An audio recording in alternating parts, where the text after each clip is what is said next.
The British exited India in a violent partition on August the 14th, 1947. The new dominion of West and East Pakistan was carved out of India.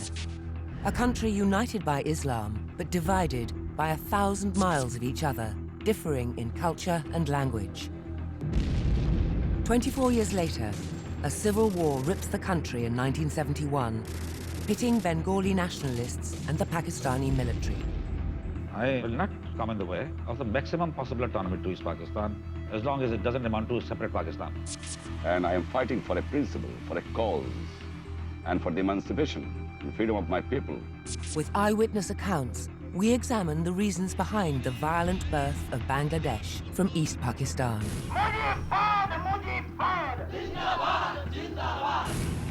And unearth the wounds that refuse to heal in modern-day Bangladesh.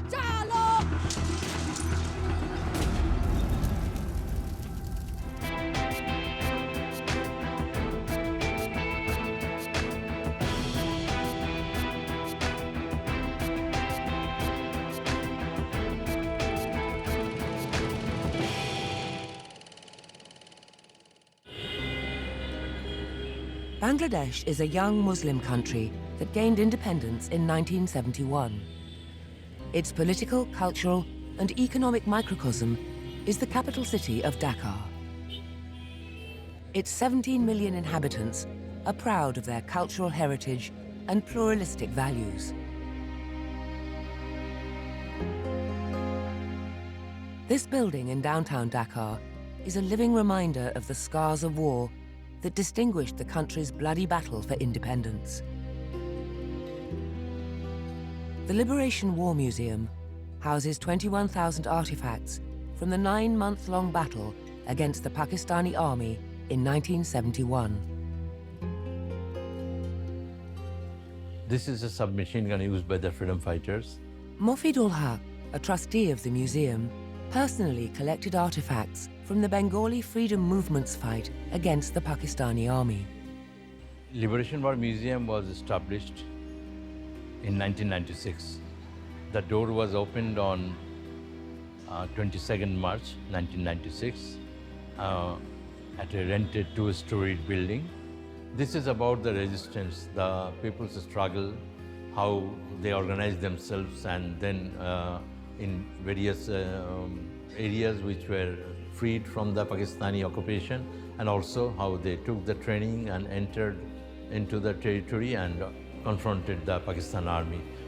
So it's now really a institution of national pride. But one man's picture overshadows everything in the galleries. Sheikh Mujibur Rahman, known as Bangabandhu, or Friend of Bengal today, of a country named after its national language, Bangla.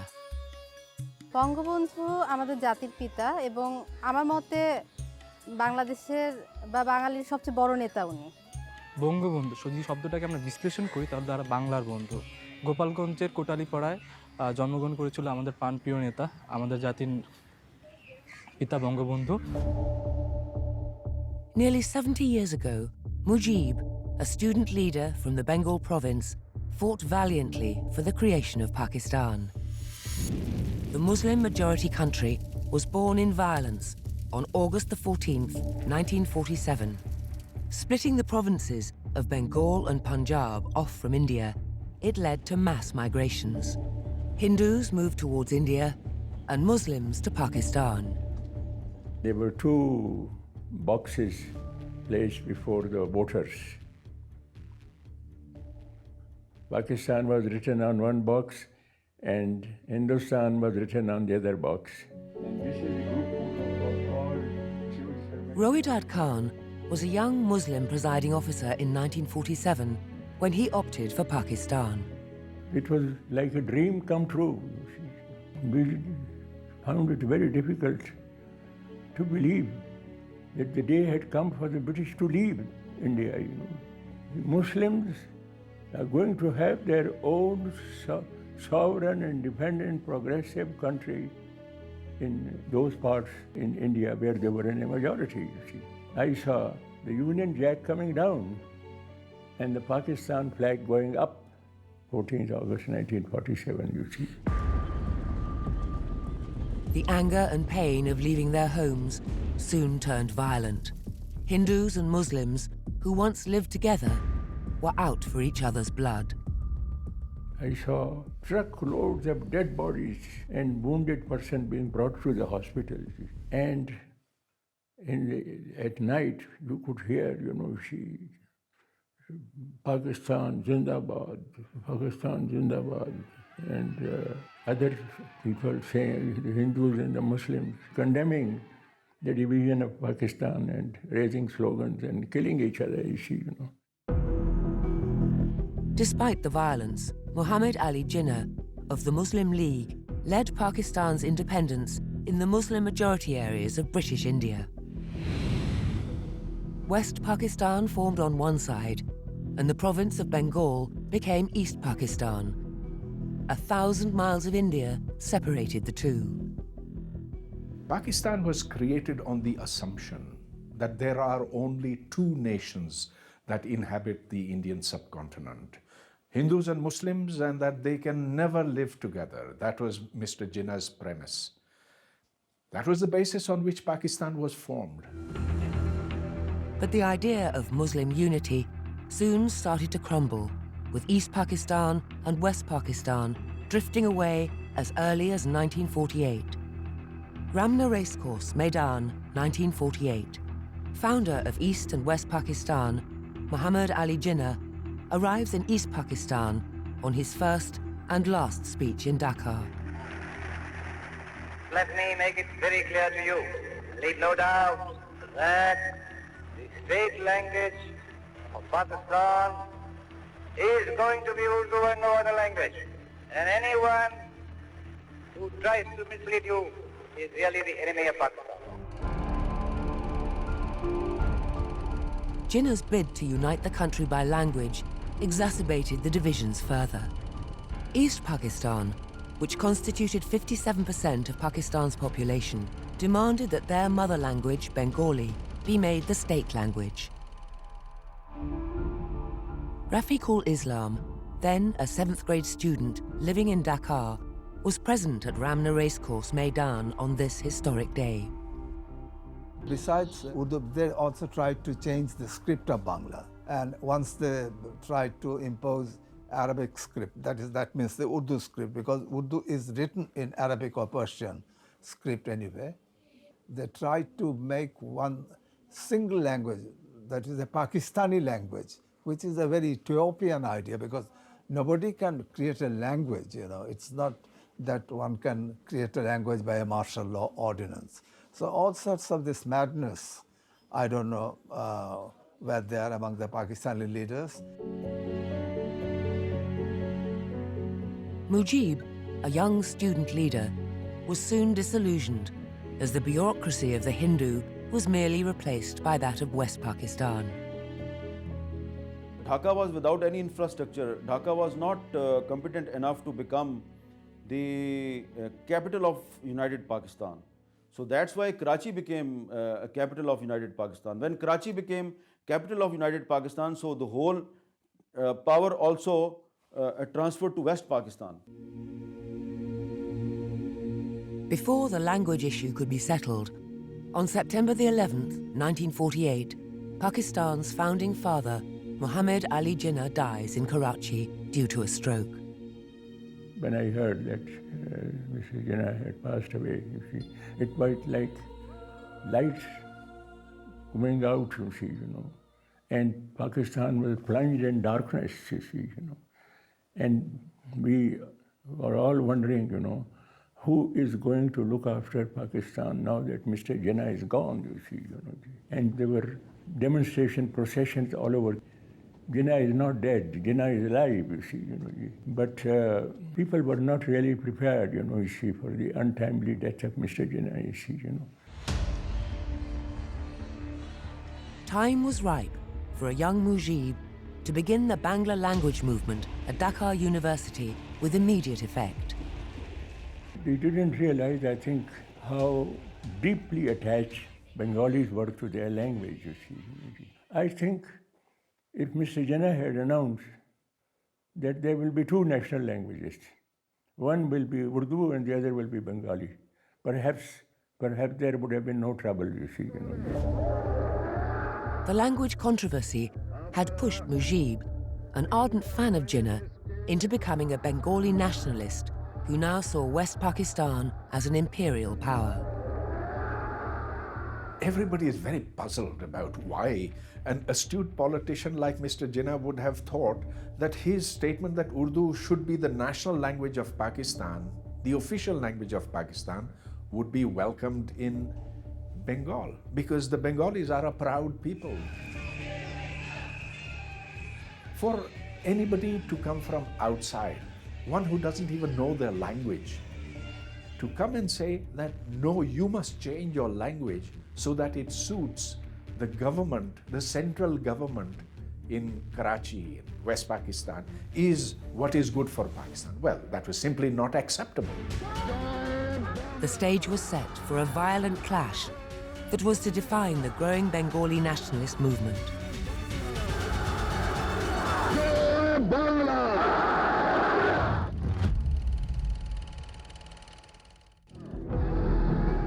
The growing Bengali language movement in East Pakistan was a ticking time bomb.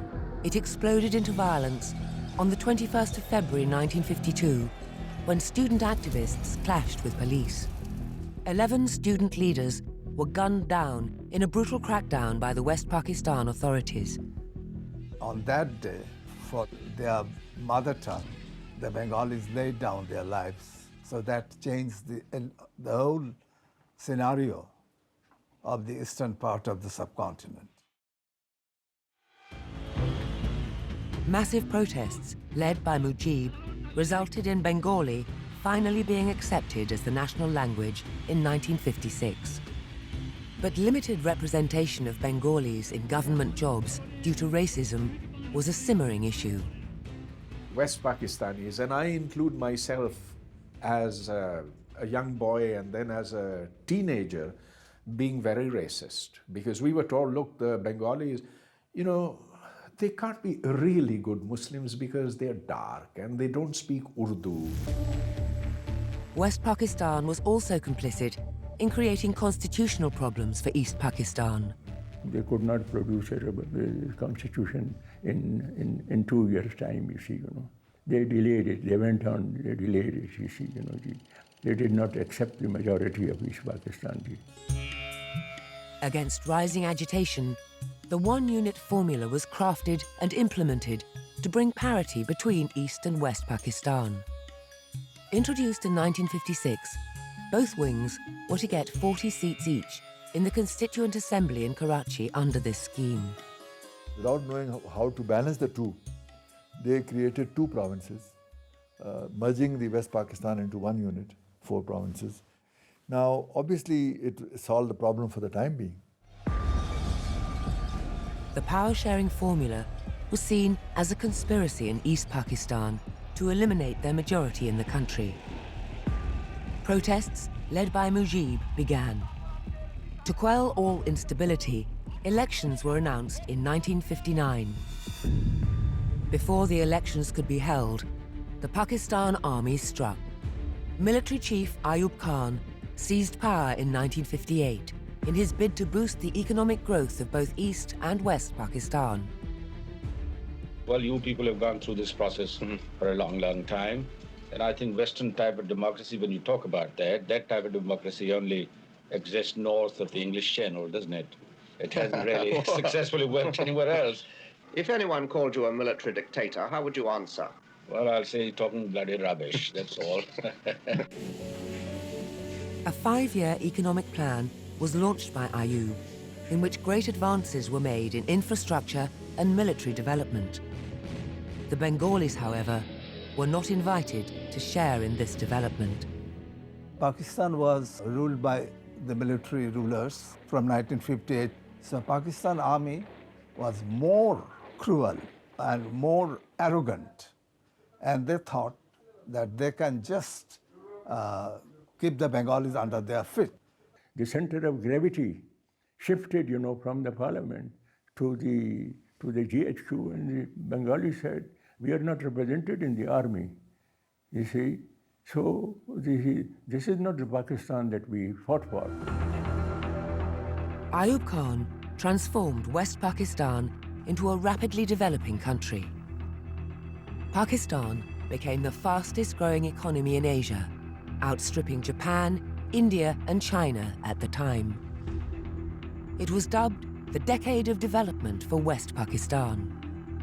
East Pakistan, however, wasn't on Ayub's economic agenda.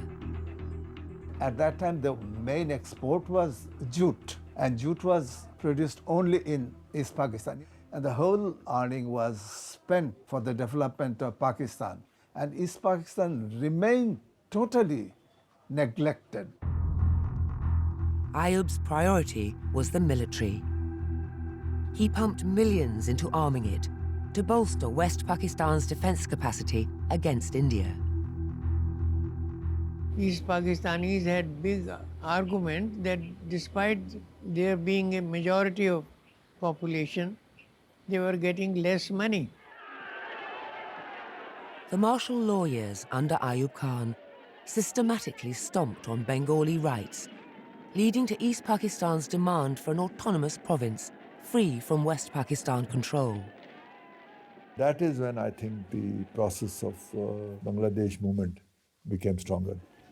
We had refused our share in the civil service or in the army or in the industrial sector or in the export. So East Pakistan was colonized by the West Pakistanis. The outbreak of war between Pakistan and India in 1965 over the disputed territory of Kashmir intensified East Pakistani's sense of vulnerability. The only thing which kept the two countries together by then was the fear of India as a common enemy. But the 65 war exploded that fear also, because East Pakistan realized that West Pakistan could not really defend them. Bengali nationalist leader Mujib viewed this as West Pakistan's lack of interest in protecting East Pakistan. More pain was added with the statements of General Ayub Khan in East Pakistan. And he said that the Bengalis, if they want to become part of Pakistan army, they are not fit because they are not very well educated and they are not well-built people. So definitely this attitude of the ruling class in West Pakistan created misunderstandings in the hearts and mind of the Bengalis. In 1966, Mujib released a 6-point plan. It envisaged autonomy to all provinces and a separate army and a separate currency for East Pakistan. 6-point became a very, very popular political program throughout the country, and within 35 days of 1966, he had 32 political big meetings in different parts of the country, and he toured all over the Bangladesh and he visited different districts. Mujib was arrested in response for plotting the breakup of East Pakistan. And he became a national hero. The title Bangabandhu, Friend of Bengal, was given to him by the students and all other communities. And he became the leader, unchallenged leader of Bangladesh. Due to intense agitation in East Pakistan, in 1969, General Ayub handed over power to his military chief, General Yahya Khan, who promised democratic elections for Pakistan in 1970. Of course, they are the majority province. They must have means and methods whereby, in the overall policies of Pakistan, they must have full powers of making decisions for themselves. Mujib, the leader of the Bengali nationalist movement, wanted the prime ministership of the country. A new challenger had emerged. Zulfikar Ali Bhutto launched the Pakistan People's Party in West Pakistan in 1967. Both men were now vying for the top spot. Mujib as the crusader for Bengali nationalism, and Bhutto as the prophet of Pakistani unity.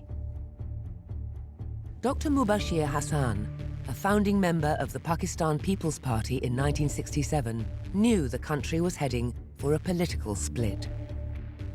Zulfikar Ali Bhutto was a highly intelligent, articulate, the most brilliant star that has appeared on the horizon of Pakistan. He was fiercely Pakistani nationalist. But just before the elections, on November the 12th, 1970, a powerful cyclone destroyed 45% of East Pakistan's infrastructure. More than 1 million Bengalis lost their lives. Limited relief operations were provided by the Yahya Khan government. As global condemnation grew, President Yahya Khan visited East Pakistan to calm tempers. I know the extent of disaster, I know, but the mounting an operation of this size and magnitude requires time to build up. There has been a great deal of criticism, President, about Well, I can't help people criticizing. The point is, my government and my people are at it the whole time. My job is to get on with the work and forget the criticism. He should have stayed there for at least a week. It would have made all the difference. It would have made all the difference, you know. He didn't do that, you know. He did, and created this impression that he couldn't care less, you see. You know. December the 7th, 1970, Yahya Khan finally called a general election, the first in Pakistan's history. A lack of hurricane aid translated into a landslide victory for Mujib at the polls in East Pakistan. Mujib's Awami League won a landslide victory by winning a majority in the National Assembly. Backed by Yahya Khan, Zulfikar Ali Bhutto was unwilling to accept the election results. Zulfikar Ali Bhutto's People's Party became the second largest political party. But you know, the Yahya Khan of Pakistan, the president, he did not like to hand over power to the leaders of the then East Pakistan. Precious days passed, and power still wasn't handed over to Mujib as the rightful prime minister. It is up to them now to decide what to do. But I can tell you one thing. Nobody should play with the fire. Nobody should try to suppress the 70 million people. I was managing director of Pakistan Television when election 70 was held. And there was just myself and Sheikh Mujibur Rahman. So he just sat in front of me on his chair and I was facing him. Then I asked Sheikh Sahib, there are people in West Pakistan who look forward to meeting you. See. Why don't you come to West Pakistan? And he said, oh, West Pakistan is too far and it costs too much to get there, you see. It's then that I realized that Sheikh Mujibur Rahman had lost interest in undivided Pakistan, you see. It was at this juncture that Mujib knew that living in a united Pakistan was not possible. On the 7th of March 1971, Sheikh Mujib thundered at the Ramna Racecourse Maidan for an armed struggle for East Pakistan's independence. রক্ত আরো দেব এই দেশের মানুষকে মুক্ত করে ছাড়বো ইনশাআল্লাহ আমার দেশ তোমার দেশ Yahya Khan decided to visit East Pakistan to hold negotiations with Mujib over a transfer of power. Mubashir Hassan accompanied the West Pakistan team representing Zulfikar Ali Bhutto. We had agreed to 5.5 points. By we, I mean Mr. Bhutto. They never considered any demand just in the guise of conversation. They were bringing out troops, arms from West Pakistan to East Pakistan. Under the cover of negotiations, President Yahya Khan positions Pakistan to brutally crush East Pakistan's nationalist dream.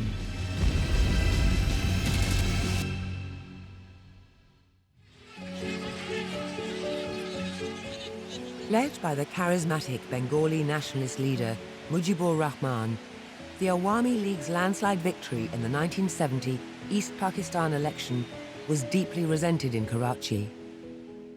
Rohidad Khan, the information secretary of President Yahya Khan in 1970, says confrontation was inevitable. The result of the election was not acceptable to the army of Pakistan, number one. They said, "Ye to udhar le jayega humko, ye GHQ ko, he will get it transferred, to Dhaka and all other things." Number one. Number two, also very cruel irony. Mr. Bhutto was not prepared to play the role of leader of the opposition, and he was interested only in the top job. And in order to, if it was necessary to break up the country in order to get the top job, so be it, On March the 26th, 1971, the day after his firebrand speech at Ramna Racecourse, calling for Bangladesh's independence, Mujibur Rahman was arrested and jailed in West Pakistan. At 2:30 p.m. that day, the independence of Bangladesh was declared on behalf of Sheikh Mujibur Rahman from Kalogat radio station, and the battle for independence began. The Pakistan Army responded immediately with full force. West Pakistan's top general was sent to oversee the crackdown. General Niazi was sent from West Pakistan to East Pakistan to take over the Eastern Command. So he said that I will change the race of these bloody Bengalis. Pakistani journalist Anthony Mascarenhas was sent to East Pakistan on a Pakistan Army guided tour. Because of the press crackdown, the rest of the world knew almost nothing about the brutal military repression that was now occurring in East Pakistan. Pakistan Army established their control over the territory. They have invited foreign journalists to come and see. They try to show that everything is calm and quiet, it is peaceful, but only few intruders across the border are creating disturbance. They call them miscreants, and also India is interfering into the internal affair of Pakistan. But the journalist being a journalist, and also Anthony Mascarenhas being familiar with the reality of East Pakistan and West Pakistan, he could understand even in this guided tour. On the 13th of June, 1971, an article called Genocide by Anthony Mascarenhas exposed the brutality of Pakistan's crackdown in East Pakistan. The opinion piece resulted in international condemnation pouring in from all parts of the globe. Indian Prime Minister Indira Gandhi saw this as a golden opportunity to dismember Pakistan by aiding the Bengali freedom movement. Millions of refugees from East Pakistan had already started trickling into India to escape the hostilities. Gandhi ordered the Indian Army to begin recruiting Bengali freedom fighters called the Mukti Bahini. The aim was to launch guerrilla-styled attacks on the Pakistani army and to prepare the ground for an all-out war by the Indian military against Pakistan. We had a whole lot of Mukti Bahini with us who had escaped from Bangladesh and who were going to help us during the operations. And then finally, on around, I think, the 3rd or 4th of December 71, we were asked to move in. Henry Kissinger informed President Nixon that Indira Gandhi is planning to attack not only East Pakistan but also West Pakistan, and she want to grab Azad Kashmir and she want to liberate East Bengal. As military and diplomatic support from India grew, the Bengalis gathered confidence. The freedom fighters entered into the country and launched into the battle. And there were about 90,000 freedom fighters who were trained. As the Mukti Bahini launched attacks, Bengali members of the Pakistan Army refused to obey orders by May 1971. General Shafiullah was a battalion commander of the 2 East Bengal Rifles who rebelled against the Pakistani army. It was my battalion.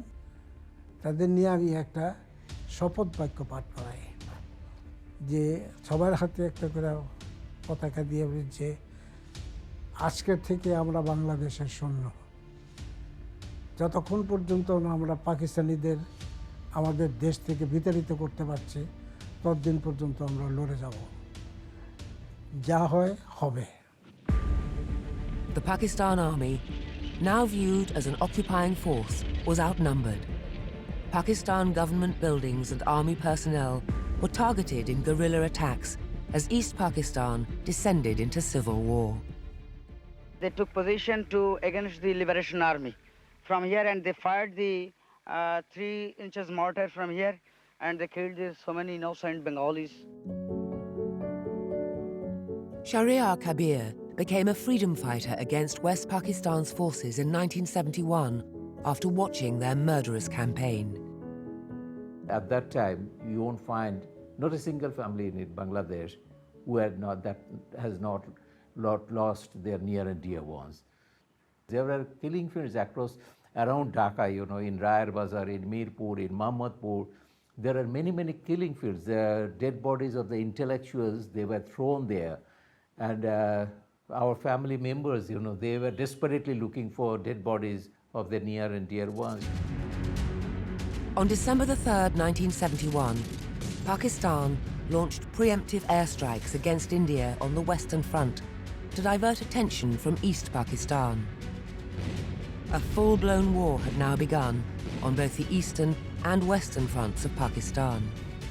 To retaliate against the Mukhti Bahini, the Pakistani army raised a guerrilla force from the Jamaat-e-Islami, a religious party supporting its cause in East Pakistan. Jamaat-e-Islami was the collaborator organization of Pakistan Army. They collaborated with Pakistan in the name of Al-Badr, Al-Shams and Rajakar. They were against our independence. Pakistan army called for reinforcements from West Pakistan, but India closed its airspace, cutting the connection between the two wings. On the 9th of December 1971, as the Indian Army and Mukhti Bahini troops took control of East Pakistan cities, India recognized the new state of Bangladesh. Mujib, languishing in a West Pakistani jail, had little or no clue about the success of the Mukhti Bahini at home. I can't express what the scenes were like. The Hindus and the Bangladeshis were just overjoyed, and they were coming and embracing us. They were overjoyed to see that the Indian army has finally come in. Heavily outnumbered, West Pakistan's military strategy was unable to counter the guerrilla attacks launched by the Mukhti Bahini and the Indian army. From the very beginning, the Pakistan strategy was that the defense of the East lies in the West, between West Pakistan at the time. East Pakistan was always left defenseless from the very day it became part of Pakistan, 1947 onwards.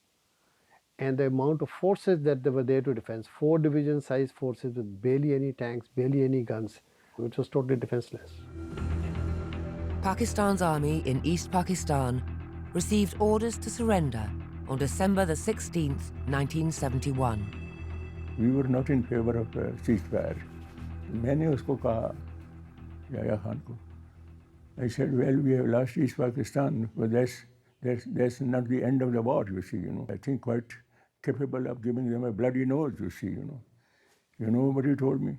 He said in Urdu, छोड़ो यार, ये काले बंगालियों की खातिर हम waste Pakistan को खतरे में डाल दें.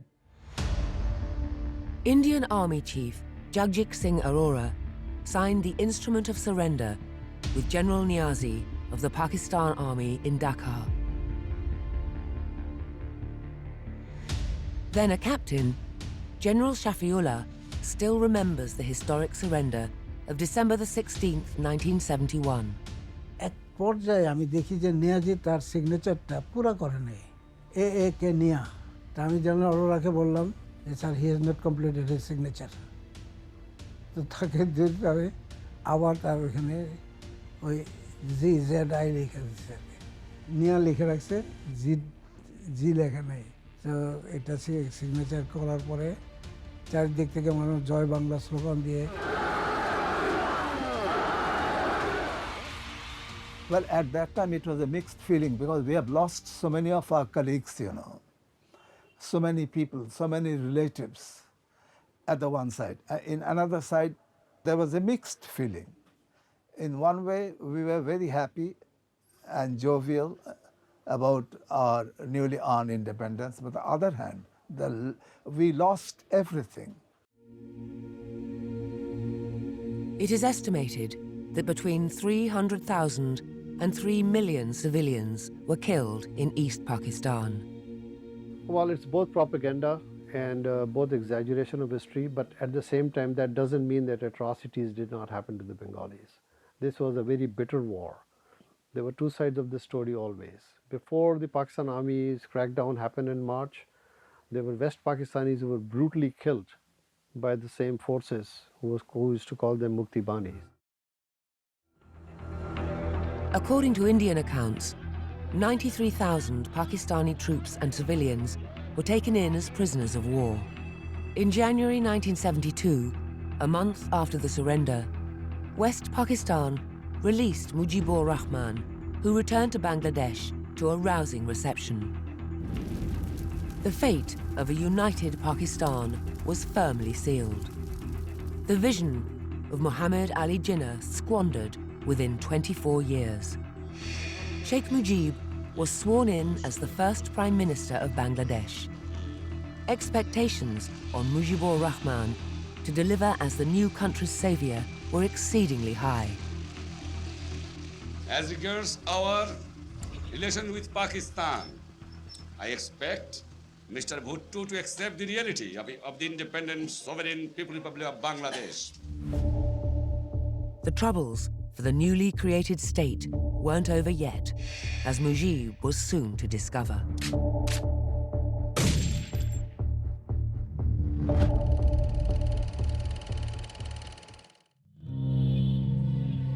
Bangladesh was born in abject poverty, rising unemployment, and an infrastructure badly destroyed by the war in 1971. Bengalis hoped that the new nation's focus would be on economic development as they returned home from refugee camps in India. Mujib toured the world, trying to secure economic aid for his war-ravaged people. I am deeply conscious of the fact that it is necessary to maintain a framework of law and order, and in order to enable the people to undertake the task of national building. It is but natural that those who have suffered from the cruelties of the Pakistan forces and their local collaborators are at the moment imbued with bitterness. Mujib was a man in a hurry. In 1972, he introduced a secular constitution for Bangladesh. In 1973, war crimes tribunals were set up throughout the country to investigate the Jamaat-e-Islami's support of the Pakistani army during the Liberation War. In order to bring economic and political stability to the country, Mujib established a national unity government in 1975, banning all political parties and the independent press. The trappings of power proved seductive. Corruption became rife under the new administration, and unrest simmered at the one-party state that had been created. The Bangladesh army decided to strike back.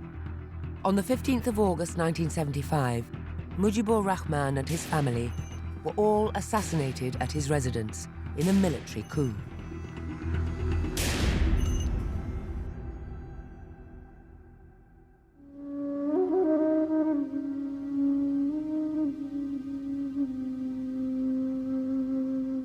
Every member of his family was killed, excepting two daughters, because they were not in the country.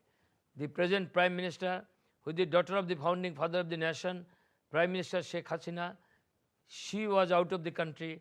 Her youngest sister, she was out of the country. So these two daughters of the father of the nation survived. The military conspirators were all promoted, but chaos reigned.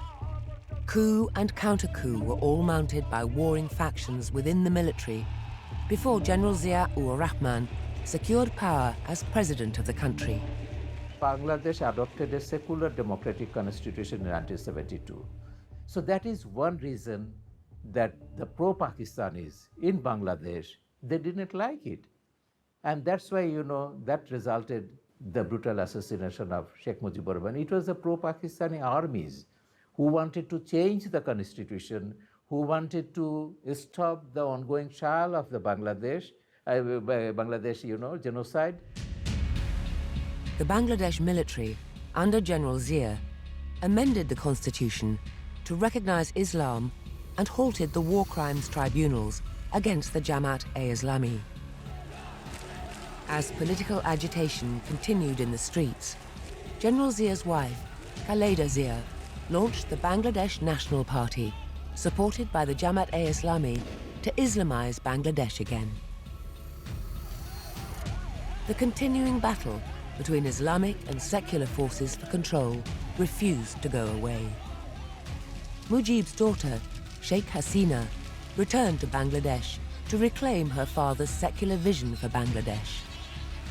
In 1981, she was made leader of her father's party, the Awami League.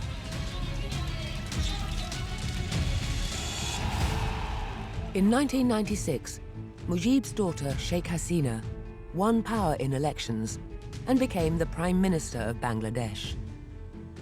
In 1999, she revived the War Crimes Tribunal, her father's unfulfilled wish.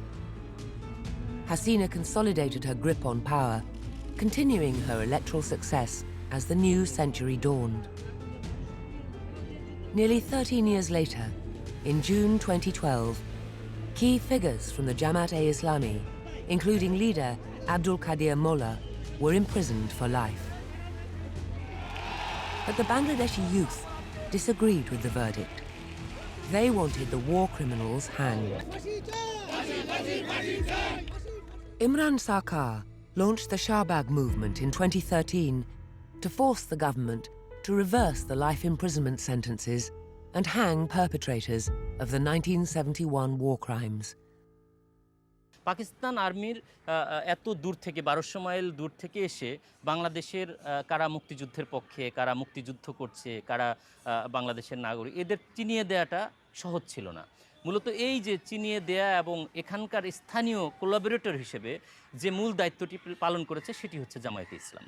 রাজাকার হচ্ছে মূলত যারাই স্বাধীনতার বিরোধিতা করেছে তারাই রাজাকার। The Jamaat-e-Islami struck back against the Shahbag movement's demands with countrywide protests of their own. Bangladesh, a country that separated from the Islamic nationalism of Jinnah, was now, once again, breaking into religiously motivated violence. Hundreds of thousands of people rallied together on the streets over the issue of redemptive death sentences for the accused. কিন্তু আমরা দেখেছি আমাদের মুক্তিযোদ্ধা, আমাদের বাবাদের, আমাদের চাচাদের এবং আমাদের উত্তরসূরিদের। আমরা এখানে এসেছি আজকে সমবেত হয়েছি রাজাকারদের ফাঁসির দাবিতে। আমরা ঢাকা বিশ্ববিদ্যালয়ের স্টুডেন্ট, আমাদের একটাই দাবি আজকে রাজাকারের ফাঁসি চাই। আর কোনো দাবি নাই আমাদের, এখন একটাই দাবি শুধু রাজাকারের ফাঁসি। The country was now split into the religious right supporters of the Jamaat-e-Islami and the secular crusaders of the Shahbag movement. সেই আপোষকামিতার বিরুদ্ধে মূলত রাজপথে স্বতঃস্ফূর্তভাবে মানুষ 5 ফেব্রুয়ারি 2013 সালে রাজপথে নেমে আসে। কেননা 5 ফেব্রুয়ারিতেই একটি রায় ছিল যে যুদ্ধাপরাধী কাদের মোল্লা, যে বাংলাদেশে একজন কসাই কাদের নামে পরিচিত, যে একসাথে একদিনে 344 জন মানুষকে হত্যা করেছিল একই গ্রামের। Amid objections from the United Nations over the trial, Abdul Qadir Mullah was finally hanged on December the 13th, 2013. Bomb blasts, arson attacks and clashes with the police broke out in Bangladesh following the execution of Mullah, splitting the country along ideological grounds. Today, as Bangladesh continues to be divided between secularism and rising Islamist narratives, a 500,000 community still resides in Dhaka without any nationality.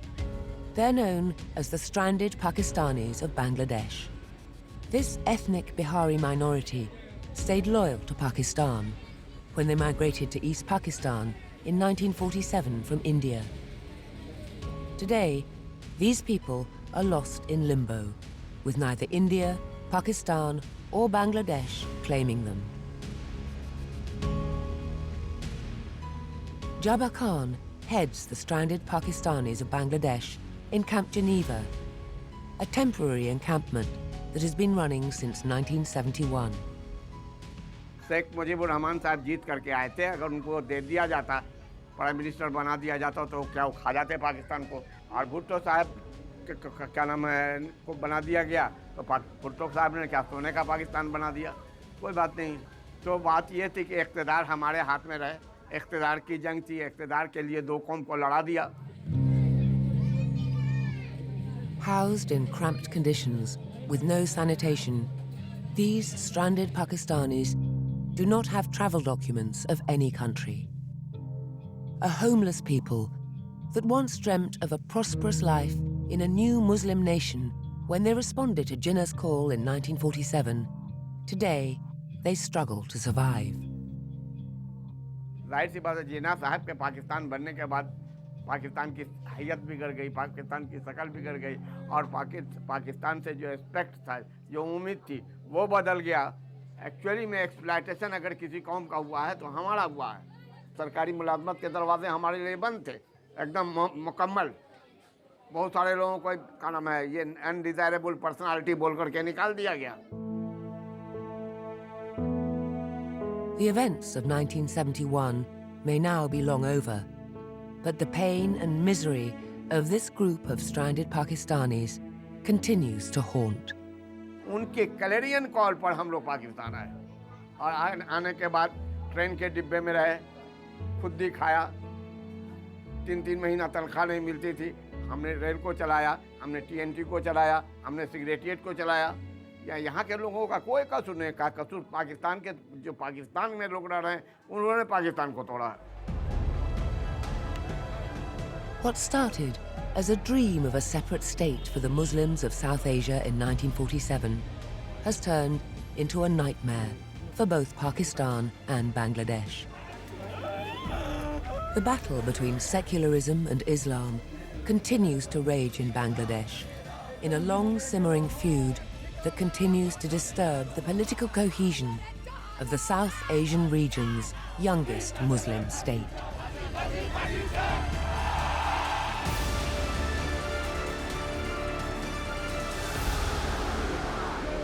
Bangla!